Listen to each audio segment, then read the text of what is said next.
Ok, vamos a empezar la exposición. Me presento, soy la doctora Pamela Muñoz Huerta, neuróloga pediatra, asistente del Servicio de Neuropediatría del Instituto Nacional de Salud del Niño. El día de hoy, en el bloque de capacitaciones de nuestra institución, vamos a hablar de manifestaciones neurológicas en el COVID-19 con énfasis en pediatría. Eh, los coronavirus en sí no son extraños a nosotros. En realidad, ya hace bastante tiempo invaden a muchos mamíferos e inclusive a nosotros. ¿No? Son tres géneros de coronavirus: alfa coronavirus, beta y los gamma coronavirus, ¿no? En este momento existen 7 coronavirus que pueden infectar a los seres humanos, ¿no?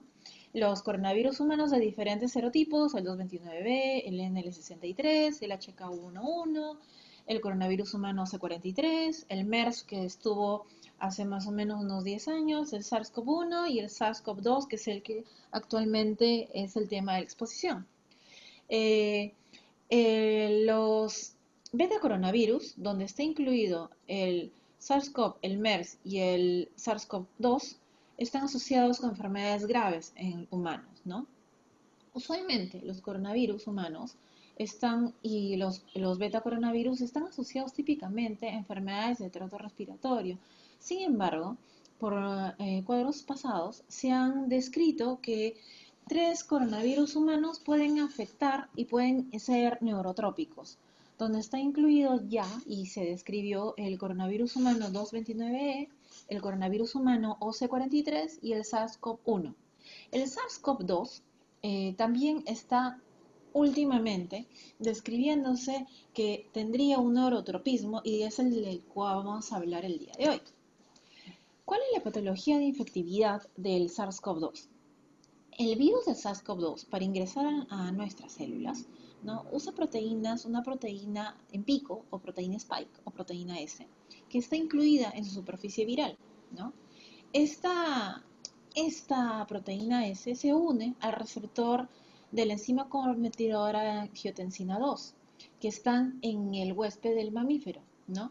Luego utilizan la serina proteasa transmembrana proteasa serina 2, o las siglas TMPRSS2, para activarse e ingresar a las células, ¿no?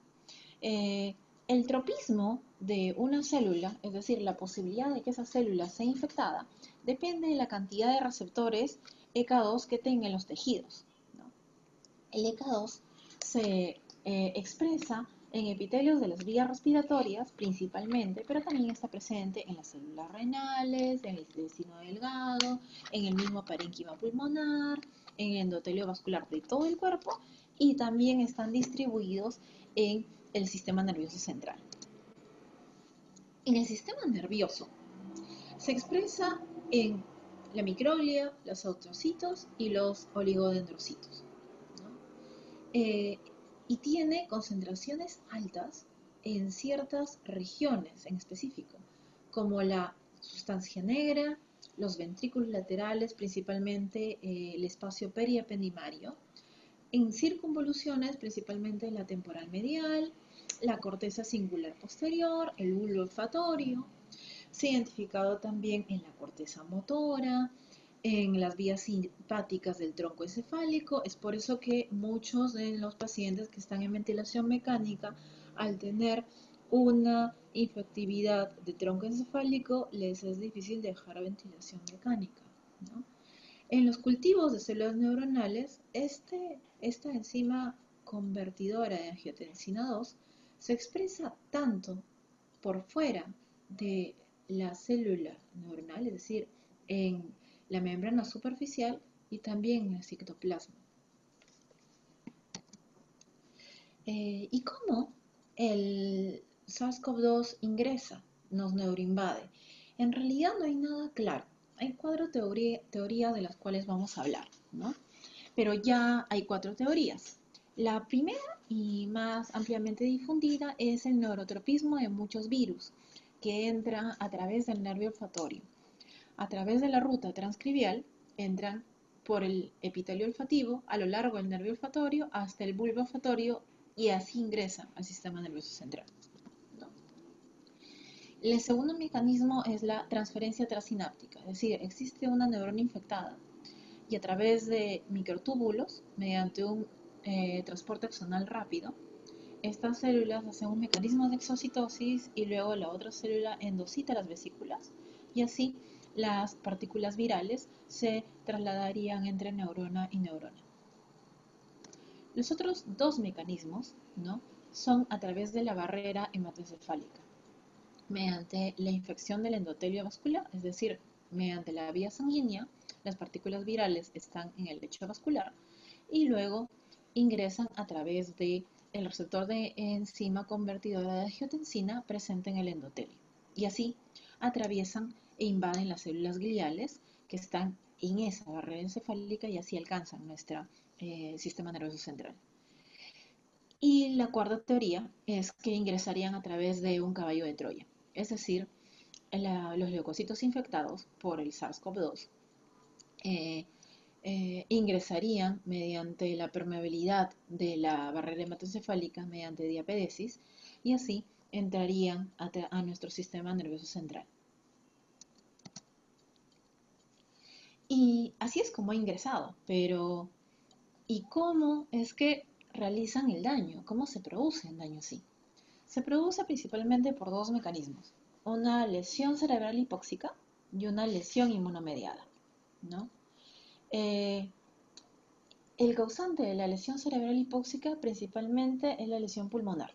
La lesión pulmonar en neumonía severa va a resultar en una hipoxia sistémica que va a conducir por disminución del flujo sanguíneo cerebral y la oxigenación cerebral a un daño cerebral, ¿no?, de diferente intensidad.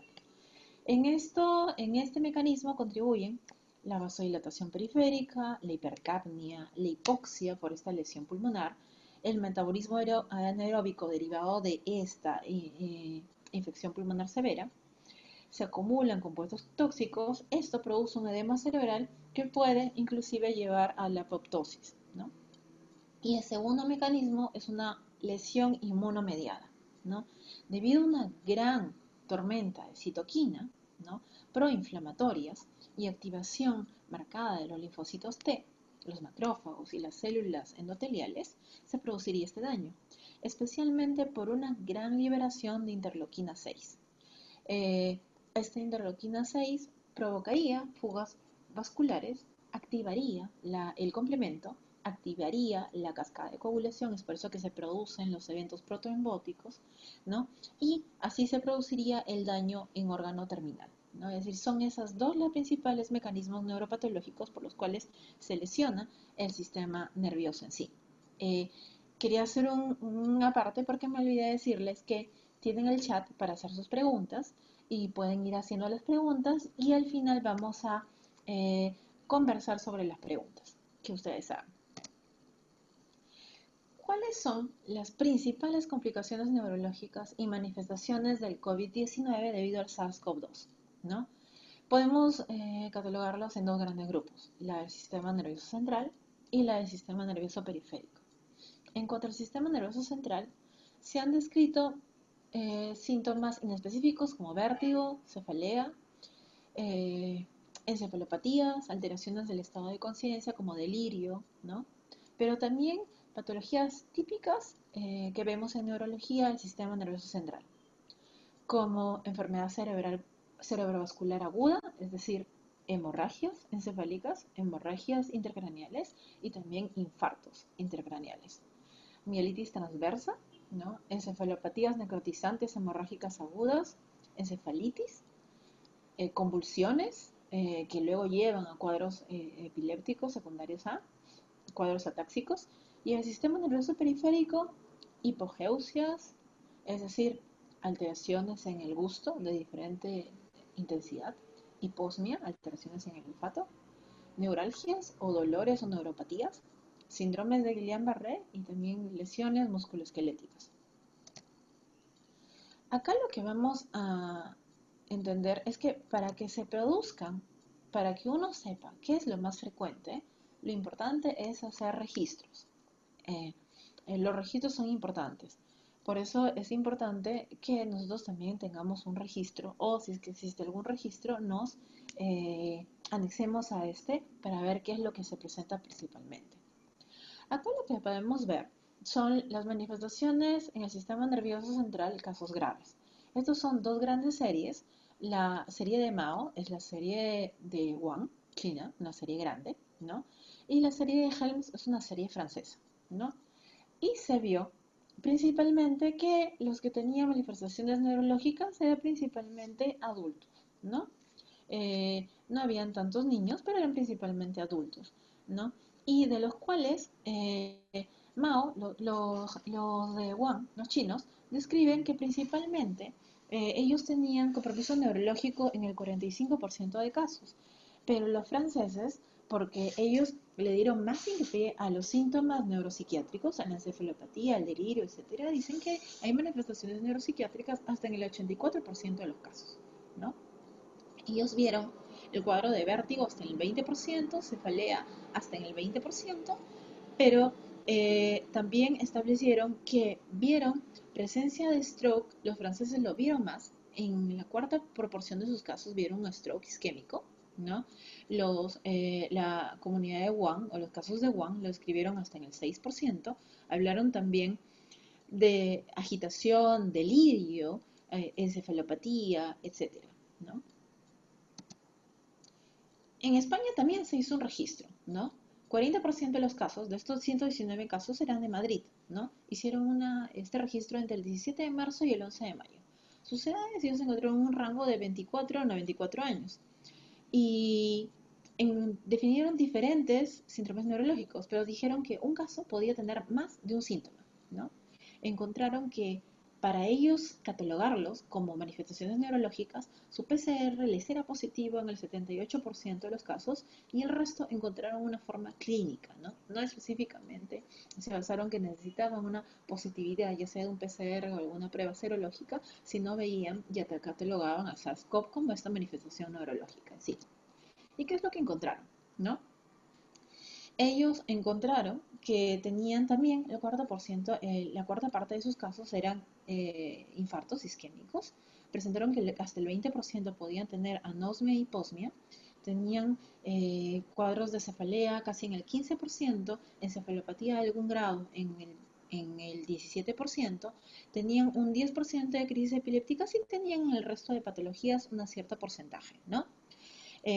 Podemos ver que tenían estado epiléptico hasta en el 5%, algunos tenían síndrome táxico en el 3%, es decir, la sintomatología neurológica era diversa, ¿no? Inclusive tenían síntomas de disautonomías, plexopatías, síndromes meningios aislados, ¿no? Encefalitis, eh, también tenían casos de rhabdomiólisis, etc. Y ellos establecieron causalidad, criterio del neurólogo, ¿cierto? Que ellos decían, sí, esto de todas maneras es debido a SARS-CoV-2 en el 14% de los casos, probable, es decir, tenían alta certeza de que era SARS-CoV-2 en el 63.7% y un cuarto de casos dijeron, no, esto es coincidente en realidad, ¿no? Que por ejemplo podría estar dentro del casual coincidente, ¿no? Que, por ejemplo, tuvieron algunos casos donde lo detectaron como 6 casos de crisis miasténica. Eso definitivamente es algo coincidente, ¿no? O podría ser inmunomediado, ¿no? Que el paciente ya tenía una predisposición y fue inmunomediado por la invasión viral en sí, ¿no? Eh, ya haciendo un desglose de los síntomas neurológicos, ¿no? Los síntomas neurológicos más inespecíficos y que en realidad tienen más un carácter sistémico, ahí podríamos incluir el dolor de cabeza, las mialgias, el mareo, la fatiga, que son los síntomas principalmente descritos, ¿no? De la serie de Wuhan, de 214 pacientes de la serie de Wuhan, el 36% presentó algún tipo de manifestación neurológica.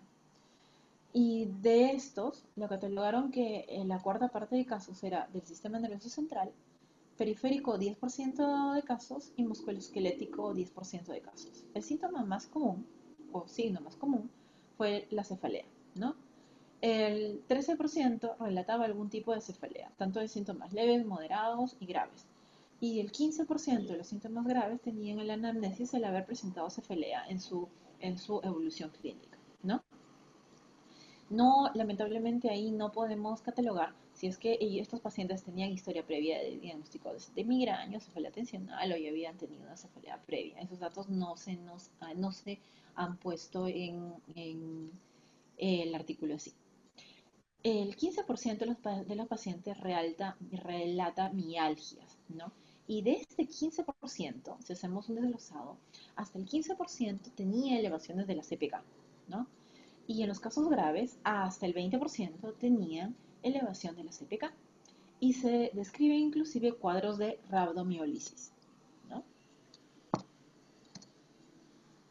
En cuanto a las neuropatías o trastornos del olfato y del gusto, ¿no? La anosmia y la disgeusia, ¿no? La anosmia y secundariamente los trastornos del gusto parecen ser muy prevalentes en las personas con COVID-19, inclusive en ausencia de síntomas nasales, y pueden aparecer de manera súbita. Es decir, puedes no tener sinología respiratoria y de pronto debutar con alteraciones en el olfato y alteraciones en el gusto, ¿no? Las series de casos de seguimientos han descrito que hasta el 85% de personas han descrito alguna alteración en el olfato, o sea, no necesariamente es anosmia, puede ser hiposmia, o inclusive se han descrito que las alteraciones en el olfato podían ser, hasta inclusive en el 10% de personas, alternante. Había días que olían y había días que olían poco, ¿no? Y hasta en el 88%, o sea, olían más o menos y otros días olían poco, pero el 88% tenían alteraciones gustativas. Y hasta inclusive el síntoma olfativo fue el síntoma inicial hasta en el 12% de casos, es decir, sin tener fiebre, sin tener rash, sin tener signología respiratoria, hasta 12% de los casos el primer síntoma fue una alteración en el olfato, ¿no? Y de estos casos, 18% nunca hizo cuadro sintomático en el rinorrea en obstrucción nasal, ¿no? Y de este grupo que nunca hizo rinorrea, el 80% tenía anosmia o hiposmia. El sexo femenino se afectaba bilateralmente en comparación con los varones y se afectaba más en cuanto a, es decir, el sexo femenino tenía necesariamente anosmia y tenía disgeusia, o sea, alteración en el olfato y alteración en el gusto, en comparación al sexo masculino que podía tener uno de los dos, ¿no? Afortunadamente, el 44% de casos tuvo una recuperación pronta.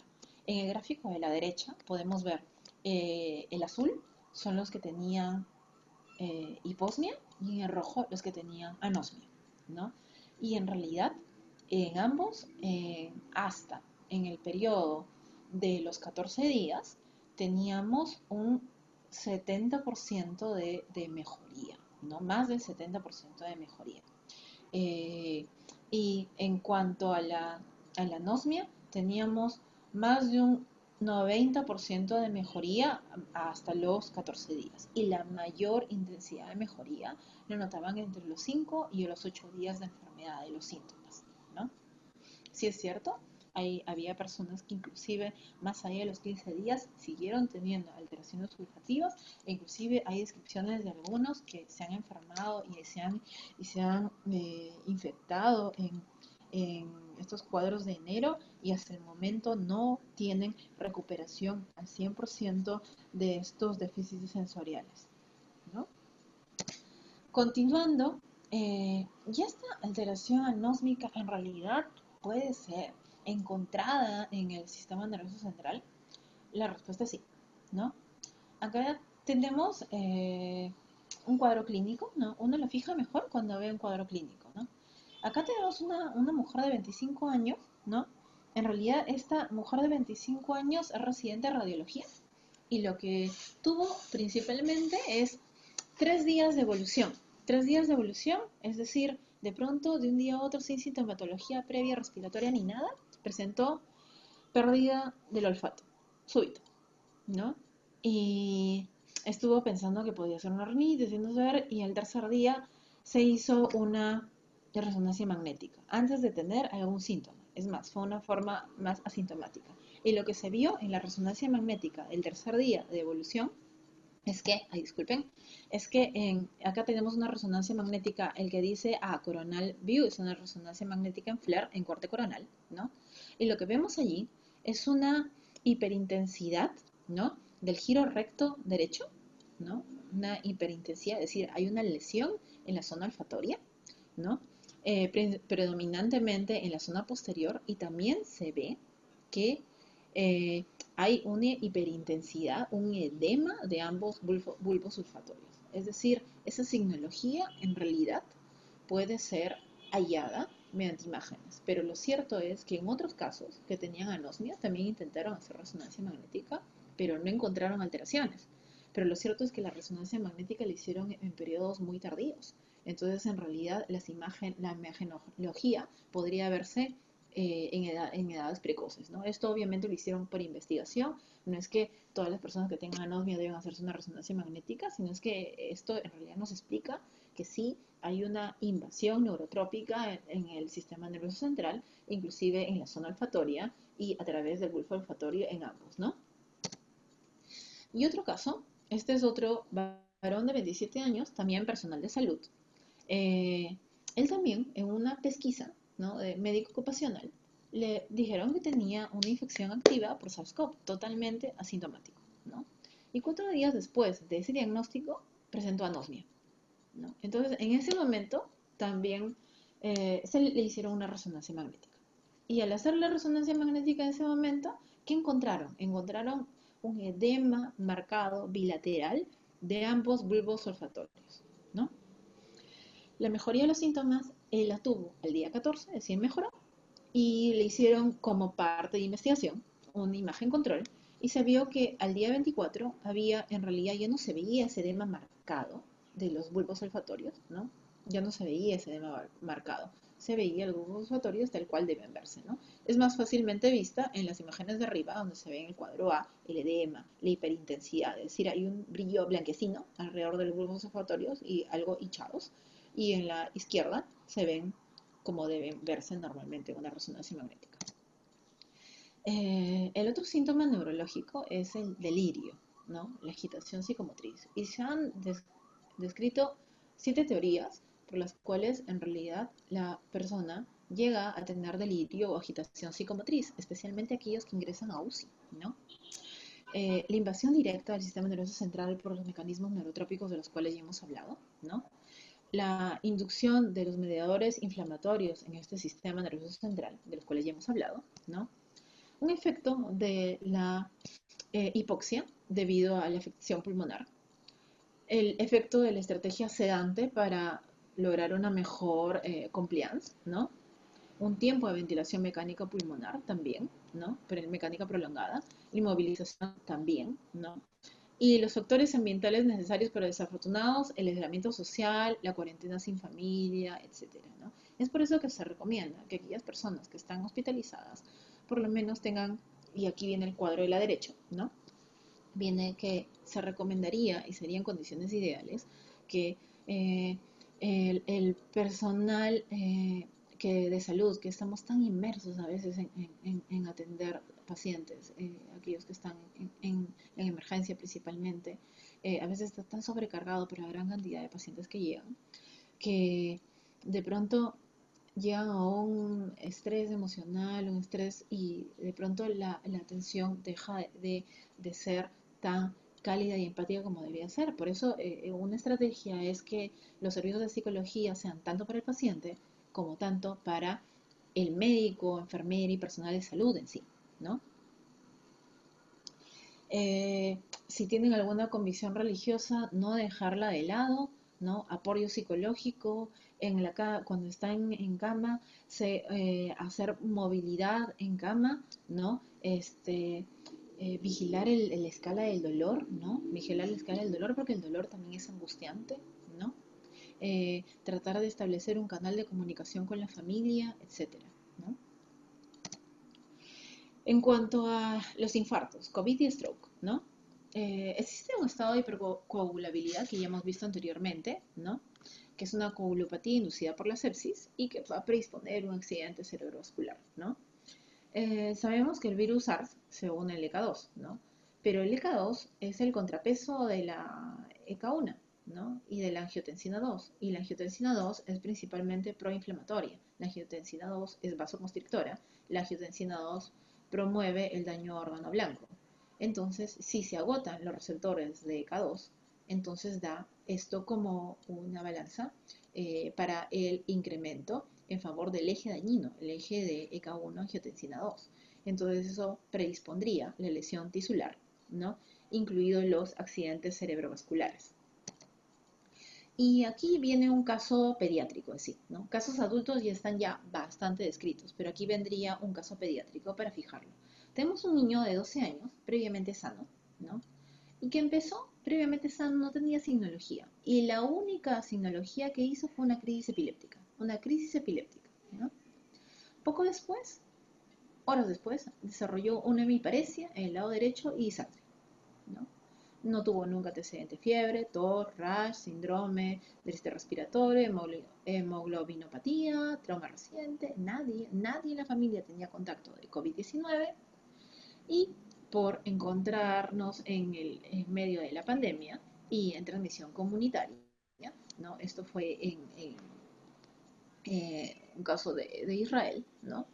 Se encontró una punción lumbar. En la punción lumbar no se encontró ninguna alteración citobioquímica en líquido cefalorraquídeo, pero sí se encontró PCR positivo a SARS-CoV en líquido cefalorraquídeo y también se le hizo el hisopado y se encontró, ¿no? ¿Qué es lo que se le encontró en la imagen? En la imagen se encontró en realidad un infarto, ¿no? De la arteria cerebral media, de la rama M1, y se puede ver en la imagen inferior derecha, donde se ve una mutilación, un adelgazamiento y una hiperintensidad. Hiperintensidad es igual a brillo. Hiperintensidad en la arteria cerebral media izquierda.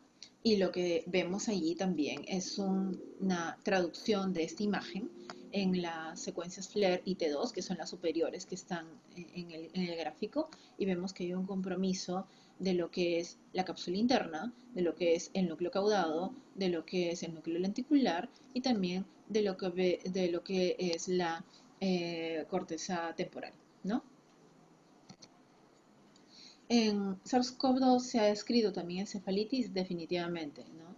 Este es un caso clínico, el primer caso que se describió en encefalitis, un adulto de 24 años, ¿no?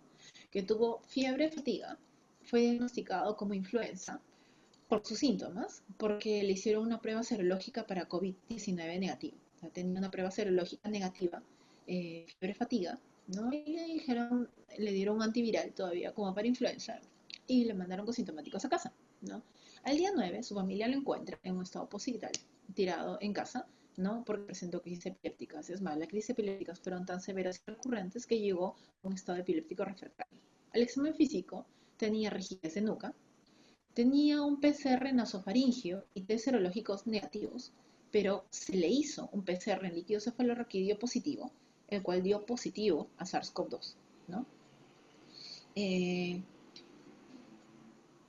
Al tener un estado epiléptico refractario y la presentación clínica tan severa, era clínicamente muy probable que tuviera un edema cerebral marcado y una elevación intracraneana, que fue corroborado en la punción lumbar, porque la presión de apertura del líquido cefalorraquídeo fue mayor a 32 centímetros de agua o 320 milímetros de mercurio, de agua, perdón. El recuento de células fue una discreta pilocitosis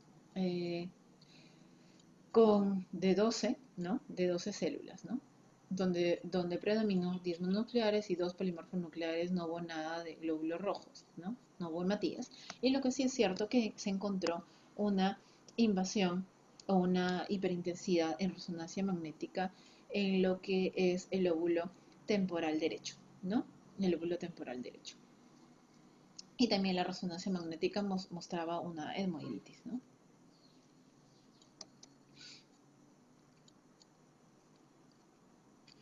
Otra manifestación neurológica son cuadros inmunomediados. Como hemos visto, hay una lesión directa y una lesión inmunomediada.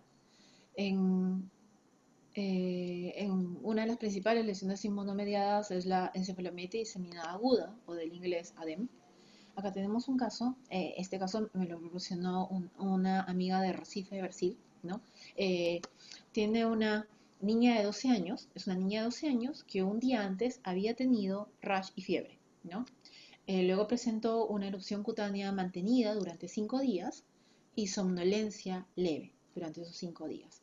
Al quinto día despertó con una discreta debilidad en los cuatro miembros, es decir, despertó con una discreta cuadriparesia, ¿no? Y empeoramiento de la erupción que tenía, ¿no? Por la tarde no tenía control de tronco y llegó a emergencia con dificultad respiratoria y una cuadriparesia severa. ¿Qué es lo que se puede ver?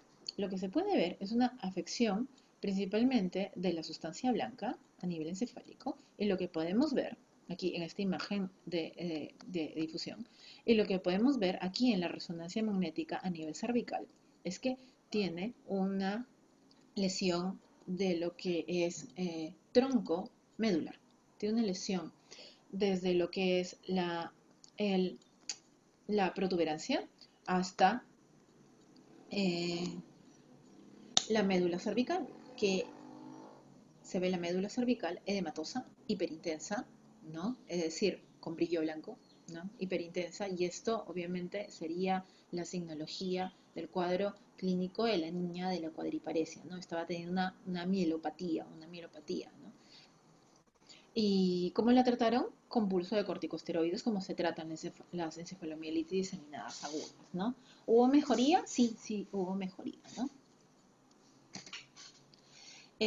Otros patrones imagenológicos, ¿no?, que se tienen en SARS-CoV-2 son la encefalitis necrotizante aguda, ¿no?, una linfohistiocytosis hemofagocítica. O sea, no nos extrañe que si tenemos pacientes con SARS-CoV-2 que tienen síndrome hemofagocítico, ¿no?, pueden hacer manifestaciones en el sistema nervioso central de linfocitocitosis hemofagocítica, ¿no?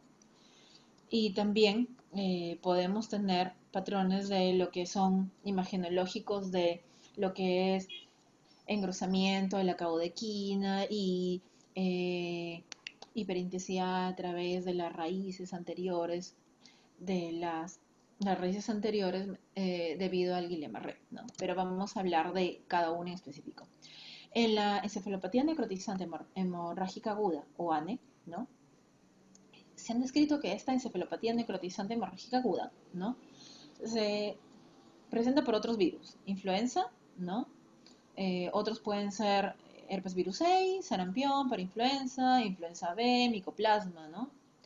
Puede ser, se cataloga que puede ser por toxicidad viral directa o inmunomediado, ¿no? Pero lo característico es si uno tiene un paciente con lesión talámica, lesiones, es decir, lesión talámica, lesiones subinsulares, es decir, en el lóbulo de la ínsula, lesiones en el tronco encefálico y mucha hemorragia en la resonancia magnética, uno está frente a una encefalopatía necrotizante hemorrágica aguda, ¿no? Porque algunas veces pueden ser catalogados de otros eventos inmunomediados, como encefalomielitis diseminada aguda, pero no. Este es un cuadro de encefalopatía necrotizante hemorrágica aguda. Y estas son las imágenes de anatomía patológica, en realidad, cómo es que se vería, ¿no?, una gran destrucción, una gran necrosis, un gran sangrado, ¿no? Entonces, fijemos que lesión talámica, subinsular, troncoencefálica y sanguínea, y mucha sangre se ve en estas encefalopatías necrotizantes hemorrágicas agudas. Un caso, ¿no? Un caso. Un lactante de 11 meses, 2 días de fiebre irritable, ¿no?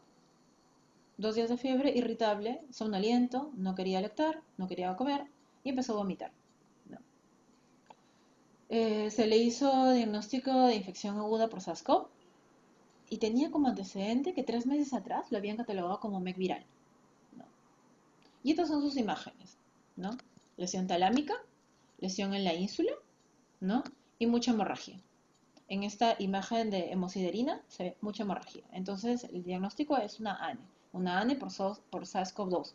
Pero nos llama la atención el antecedente de que 3 meses atrás hubiera tenido una MEC viral, ¿no? Vemos otro caso de encefalopatía necrotizante aguda. Una niña de 11 años, 4 días de fiebre, 4 días de cefalea, luego una cuadriparesia súbita y alteración del estado de conciencia. Imagen por la cuadriparesia, por la encefalopatía, por la alteración del estado de conciencia, resonancia magnética, lesión telámica, lesión sutil insular, lesión en el tronco y mucha hemorragia, ¿no? Mucha hemorragia. Es decir, también es un ANE, una encefalopatía necrotizante aguda. Pero esta chica también tenía un antecedente, que esta chica a los 11 años tenía convulsiones cada vez que tenía cuadro infeccioso. Tenía un cuadro infeccioso y hacía cuadros convulsivos. Eso llamaba la atención, ¿no? ¿Y por qué llama la atención el ANE y estos cuadros infecciosos? Porque la encefalopatía necrotizante aguda está debida a que estas personas, idiosincráticamente, estos pacientes, tienen una mutación en el gen RAM-BP2, ¿no? Y al tener esta mutación, ¿no? Tienen predisposición a ser encefalopatías necrotizantes agudas recurrentes e inclusive familiares. Es por eso que es importante, si uno tiene un paciente con ANE, ver que la próxima vez podría hacerlo por tener esta mutación y que la herencia es autosómica dominante, con penetración completa, ¿no? Eso es importante, ¿no? Entonces, el SARS-CoV-2 en estos dos chicos fue un gatillante más de algo que ya ellos idiosincráticamente tenían, ¿no? E hicieron el cuadro típico de esta encefalopatía necrotizante aguda, ¿no? El Guillain-Barré también se ha descrito en SARS-CoV-2, es una afección de nervio periférico, ¿no? Hay ya una revisión sistemática, ¿no? Que aún no está publicada, pero está en fase de revisión. Y lo que encuentra que más o menos ya se han descrito 12 pacientes con Guillain-Barré. Esto es cuando salió esta revisión. En realidad ahora, si es que uno busca, encuentra más o menos unos 20 pacientes descritos con Guillain-Barré, ¿no? El rango principalmente es entre 50 y 70 años, predominaba el sexo masculino sobre femenino, ¿no? En todos se diagnosticó mediante pruebas moleculares de hisopado, ¿no? Solo uno se le hizo prueba serológica para el diagnóstico. En todos se le hizo punción lumbar, menos en uno, porque tuvo un desenlace fatal y se negó, ¿no? O se hizo el diagnóstico mediante electromiografía, ¿no? Y la presentación de Guillain-Barré pues, se debió en la etapa aguda de infección SARS-CoV-2 entre 5 días o hasta después de haber pasado la infección, 24 días después, ¿no? Eh, y en ningún caso se describió que empezó con el síndrome de Guillain-Barré y después de una semana recién empezó con la signología típica del COVID-19, ¿no? Sí se encontró clásicamente pilocitosis, no, perdón, disociación albuminocitológica, ¿no? Eh, los rangos pudieron alcanzar hasta inclusive las proteínas de 190, o sea, una gran proteína raquia, ¿no? De estos pacientes, 6 debutaron con debilidad ascendente, 3 debutaron con diplegia facial, es decir, presentaron diplegia facial o inclusive hubo hasta un caso que solo tuvo diplegia facial aislada, es decir, una parálisis facial aislada, y tenía SARS-CoV-2, ¿no? Como infección. El tratamiento fue mediante inmunoglobulina y el pronóstico fue bueno en su mayoría, ¿no? Lo que sí es cierto, que hay que fijar de que los pacientes que tuvieron 6 tuvieron forma de ascendente, pero la otra mitad tuvieron cuadro clínico descendente, es decir, empezó un déficit proximal a distal, ¿no? Entonces, esa noción de que el Guillain-Barré es predominantemente ascendente de distal a proximal, en este caso particularmente de COVID-19 podría no presentarse, podríamos tener al inicio una debilidad predominio proximal y luego hacerse distal, ¿no? Y nosotros, esta es la casuística de los pacientes que hemos tenido en la institución. Hemos tenido 2 pacientes con Guillain-Barré, ¿no? Los 2 niños, uno de 13 años, que es procedente de Chincha, y el otro de 9 años, que es procedente de La Victoria, ¿no? Eh, el de Chincha ingresó por deposiciones líquidas de 9 días antes del ingreso, y 7 días antes del ingreso tuvo vómitos alimentarios, ¿no? Luego, 6 días antes de ingresar por emergencia, refería a las parestesias, luego empezó a presentar debilidad 4 días antes, y luego ingresó con una escala de Hughes 4, ¿no? Eso quiere decir postrado en cama, así ingresó, ¿no? Y lo que es cierto que en la evolución la debilidad empeoró, la debilidad empeoró. En la evolución el cuadro clínico apareció parálisis facial. En la evolución del cuadro clínico la hospitalización empezó a presentar desaturación, empezó a ser una signología respiratoria, es decir, lo que primero presentó fue el cuadro de Guillain-Barré y luego empezó a presentar la signología respiratoria, ¿no? Requirió oxígeno suplementario, tenía un aceptable, ¿no? Y luego empezó a ser un cuadro no típico, ¿no? Empezó a ser un síndrome hemolítico, empezó a tener hipercalciuria, empezó a tener hematuria, ¿no? Como había pasado el primer curso de inmunoglobulina, como Guillain-Barré lo tratamos con inmunoglobulina, y luego en la evolución en los siguientes 10 días empezó a tener mayor empeoramiento y empezó a presentar otras sinologías, inclusive la sinología respiratoria, decidimos volverle a dar otro curso de inmunoglobulina, ¿no? Eh, y en ese trayecto es que se le realiza, ¿no? Se le realiza una prueba rápida ya los 21 días del ingreso y esa prueba rápida o una prueba serológica nos da positivo a la IgM positiva, ¿no? Se le hace un PCR faringio, pero vemos el tiempo de enfermedad en realidad y sale negativo, ¿no? Por lo cual no podríamos decir que no tuvo una infección por COVID-19 por el tiempo de positividad que se conoce que son los hisopados faringios, ¿no? Y este chico afortunadamente evolucionó bien, como ya se ha descrito en la casuística de los Guillain-Barré, ¿no? Tuvo una evolución favorable, se fue sedestando. Este niño en sí se fue de alta en abril, ha tenido un control conmigo en mayo y ya está deambulando con apoyo, ya está deambulando con apoyo, ¿no? El, eh, el control ha sido mediante teleorientación del instituto, ¿no? El servicio de teleorientación que está abriendo el instituto, que es muy útil en estos casos donde uno necesita hacer seguimiento, ¿no? El otro caso es un paciente varón de 9 años que es procedente de La Victoria. Este niño llega con un tiempo de enfermedad de 3 semanas. Y lo curioso es que este niño estuvo girando por muchas emergencias, ¿no? Estuvo girando por muchas emergencias por la sintomatología de debilidad y mialgias, ¿no? El niño decía que le dolían los músculos, y tenía parestesia, ¿no? Y progresaba. Y en esas 3 semanas, pero poco a poco empezó a tener mayor disminución de fuerza muscular, ¿no? Que no fue muy marcada, llegó a tener un grado 4/5, ¿no? Pero lo que sí es cierto que en la evolución de esas 3 semanas empezó a presentar un síndrome atáxico predominante, ¿no? Ingresó con un Hughes 3, ¿no? Ingresó con arreflexia, oculomotorios normales. No tuvo este chico sí parálisis facial, ¿no? Eh, tuvo mayor debilidad de predominio proximal, ¿no? Si vemos ahí en el cuadro, ¿no? Tuvo ataxia, ¿no? Y este niño tuvo una prueba serológica para IgM y IgG. Se le hizo un hisopado, el cual también resultó negativo, pero tomemos en cuenta que tenía 3 semanas de enfermedad, ¿no?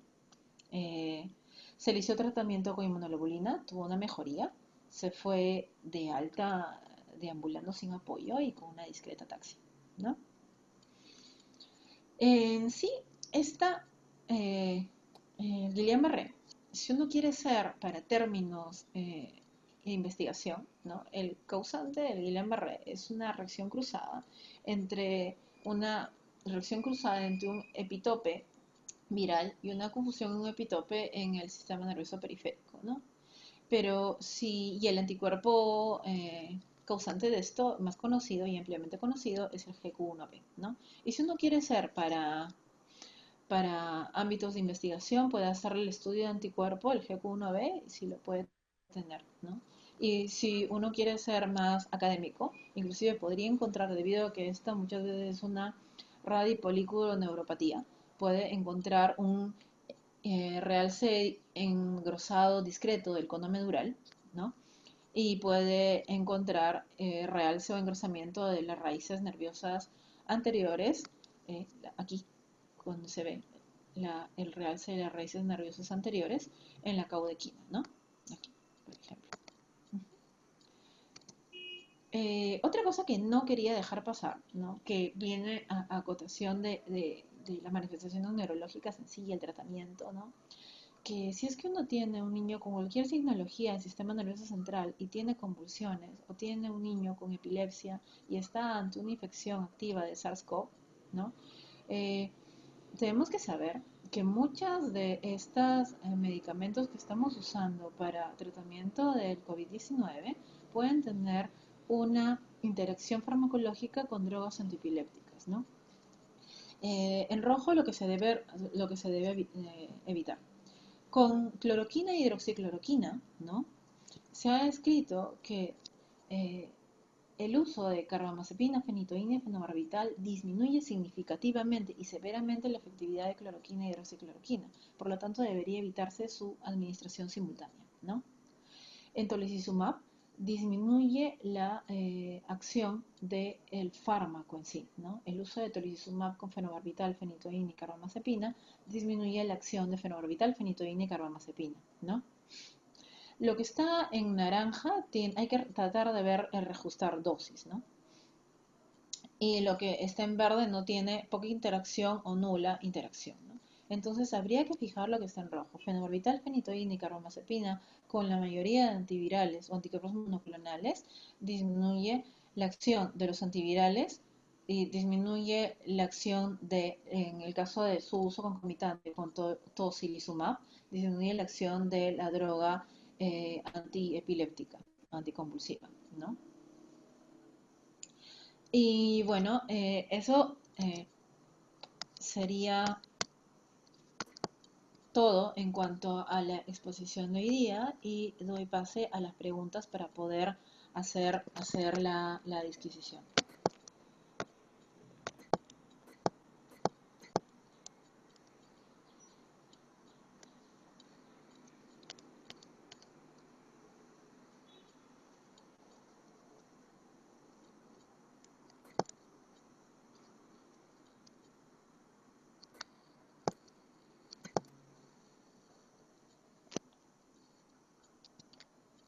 Hola, ¿me escuchan por ahí?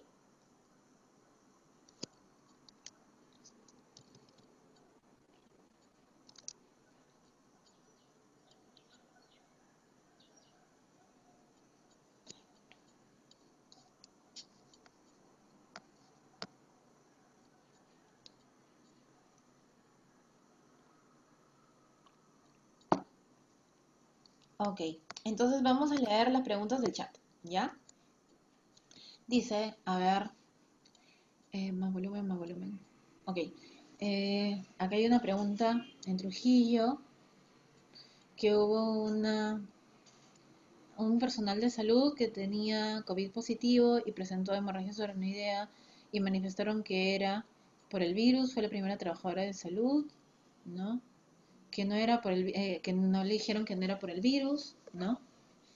Ella hace un reclamo de que se debe revisar el caso. Bueno, esa pregunta en sí no me atañe a mí decir si pudo haber sido, ¿no? Lo que sí es cierto es que se ha descrito cuadros isquémicos predominantemente a cuadros hemorrágicos. Los cuadros hemorrágicos están en menos del 1%, si es descrito, y si es que hay algo que auditar, etcétera, supongo que se hará en su debido momento, ¿no? Pero sí es cierto, se han descrito cuadros hemorrágicos relacionados a la infección por COVID-19 en menos del 1%. En algunas series son hasta 2%, ¿no? Lo más frecuente son isquémicos en sí, ¿no? Eh, y luego hacen otra pregunta, que felicitaciones por la ponencia. En los casos de Guillain-Barré con prueba rápida positiva y PCR negativo, ¿cuándo considerar que la prueba rápida sea falso positivo? Nosotros tuvimos esa duda por un caso similar, ¿no? Eh, en este contexto, habría que ver primero el tiempo de toma de la prueba del hisopado, la calidad de la prueba. O sea, para tener un hisopado positivo, uno necesita una buena calidad de prueba, una buena signología, ¿no? Es decir, si uno le hace un hisopado sin mucha signología respiratoria, lo más probable es que tenga poca carga viral para analizar. Si uno también no hace una buena introducción del medio en sí, o una buena toma en sí también, ¿no? El tiempo de toma, ¿no? Si es cierto, por ejemplo, en nuestros casos, la toma fue después de 3 semanas de enfermedad, es muy poco probable que ahí encontremos carga viral, porque se ha descrito que inclusive la carga viral disminuye dramáticamente al día 10 de enfermedad, ¿no? Es decir, hay luego carga viral, pero es poca, ¿no? Y la contagiosidad a partir del día 10 baja bastante. Entonces, eso podría disminuir, ¿no? En el caso que ya se han hecho otros descartes, por ejemplo, en el caso de los niños, uno tiene que investigar a veces lo más frecuente, ¿no? A veces uno pide anticuerpos contra lo más frecuente, contra el micoplasma, contra el citomegalovirus, contra otros tipos de patologías en sí. Si no hay algo y en ese contexto estás en medio de una pandemia con transmisión comunitaria o hay cuadro epidemiológico, se podría catalogar en sí, ¿no? Lo que también se podría utilizar es si en ese momento tienes un IgM en prueba serológica, hacerle un seguimiento a la semana, etcétera, ¿no?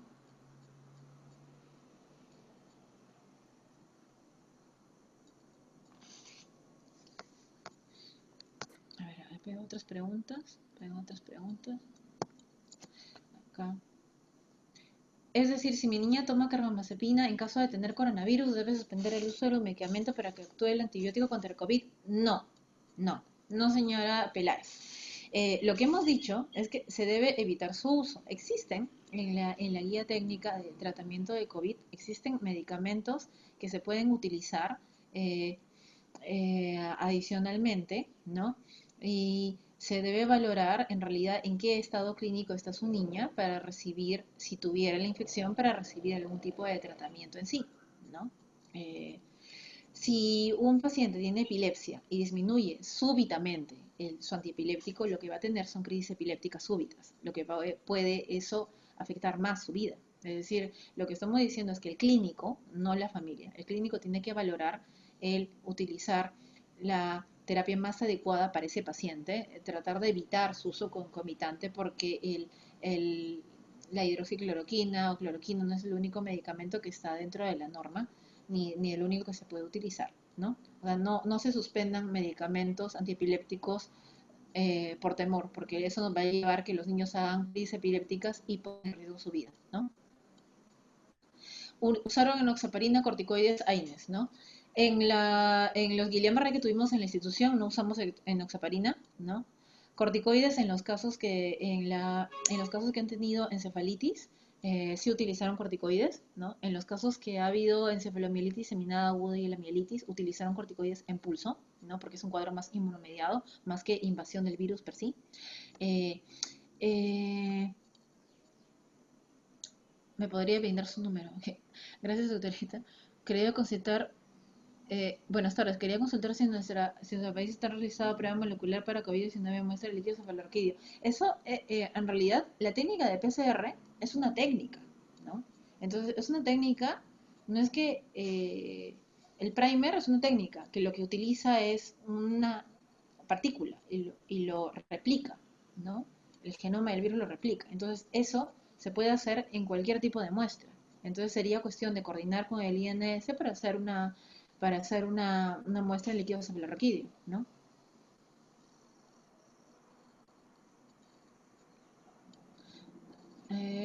De una persona con diabetes y tiene COVID, suspende su tratamiento de la diabetes. Ningún tratamiento debe suspenderse.